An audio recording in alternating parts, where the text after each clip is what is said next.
Non, je suis fatiguée de mon métier d'actrice en ce moment, j'ai pas envie de jouer. Parce que je suis très fatiguée non, j'ai envie de passer à une autre étape dans mon travail d'actrice, mais c'est beaucoup de travail. J'attends, mais je me prépare. Ouais, je veux faire des films. Après, en actrice, en scénariste ou en productrice, euh, ce qui m'intéresse, c'est les films. Tu sais, par exemple, quand on me donne un rôle, les gens me disent tout le temps, alors qu'est-ce que tu penses de ton rôle? Mais en fait, je pense rien de mon rôle, tu sais, je pense quelque chose du film, si tu veux. Ça passe avant. Hmm. Ben, c'est une étape où je comprends plus ce que j'ai envie de faire, je comprends plus mes textes, l'enjeu de mes scènes, pourquoi je fais ça. Tu vois, parce qu'au début, quand tu commences à être actrice, tu le fais comme ça, mais tu t'en as envie, mais tu sais pas. Après, quand ça s'arrête, ça te manque. Et t'as encore envie, et à un moment, t'as envie d'aller plus loin. Voilà. Ça consiste à aller plus loin. C'est très fatigant d'être productrice, c'est très angoissant, parce que tu sais pourquoi on a monté la prod vite? Parce que, en fait, Kalem, il m'avait envoyé son long métrage pour que je le lise en tant qu'actrice. 2 ans après, je lui dis, Kalem, ton film, ton film. Il me dit non, il n'y a pas de producteur. Un jour, je croise un producteur à Alger. Il me dit, tu sais, j'ai eu le scénario d'un mec, il est vachement bien, mais bon, c'est des films difficiles, avec des sujets délicats. Je peux pas produire ça.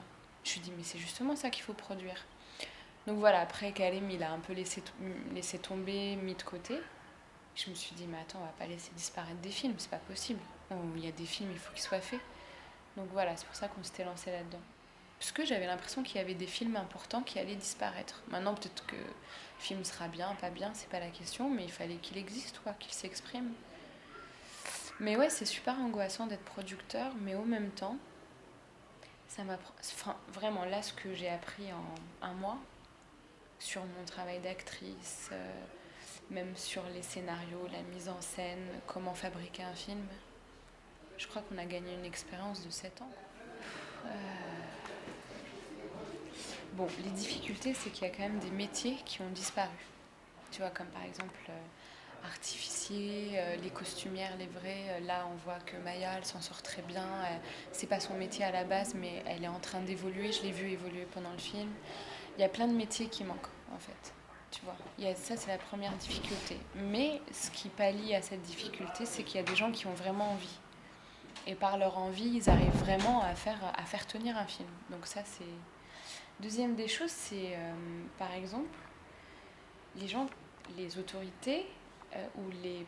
Il y a des gens dans les autorités qui comprennent très bien, qui nous aident, qui commencent à prendre l'habitude, mais tu as des gens, par exemple, tu vois, comme l'histoire de l'entrepôt, on cherchait un décor, et on voulait filmer juste le portail.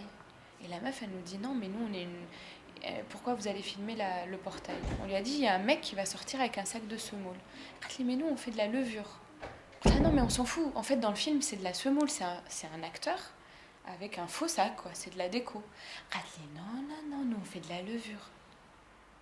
Ah non, mais attendez, en plus, c'est censé se passer à Sidi Moussa. Elle dit, non, mais pour notre marque, mais on voit pas votre marque. C'est du faux, c'est du cinéma.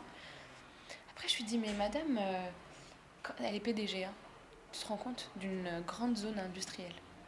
Je lui dis, madame, en fait, quand vous voyez un méchant dans un film qui a tué quelqu'un, quand vous allez croiser l'acteur dans la rue, vous allez appeler la police pour qu'il l'arrête? Là, vous vous rendez compte? Il y a des gens, ils comprennent pas la démarche de cinéma. Et comme le cinéma doit traiter avec tout le monde, avec les gens dans la rue, avec un magasin, avec... Donc ça, c'est quand même une difficulté. C'est vraiment les deux. T'as des gens qui comprennent rien et des gens qui comprennent tout. Rien pour arrêter le souffle qui est en train de pousser là. Vraiment rien. Parce que, étant actrice, justement, tu vois, j'ai un peu le retour de plusieurs projets. Et quelque part, ce qui bloque le cinéma en ce moment, c'est partout dans le monde, hein. Tu vois, t'as un vieux système de cinéma qui est en train de bloquer le jeune cinéma. Donc ça concerne tous les jeunes. Ça concerne tous les jeunes cinémas à travers le monde.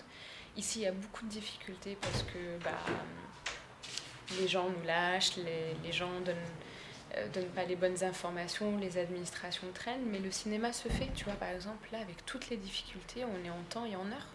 Et j'arrive pas à y croire. Je me dis, comment on a fait? C'est pas possible.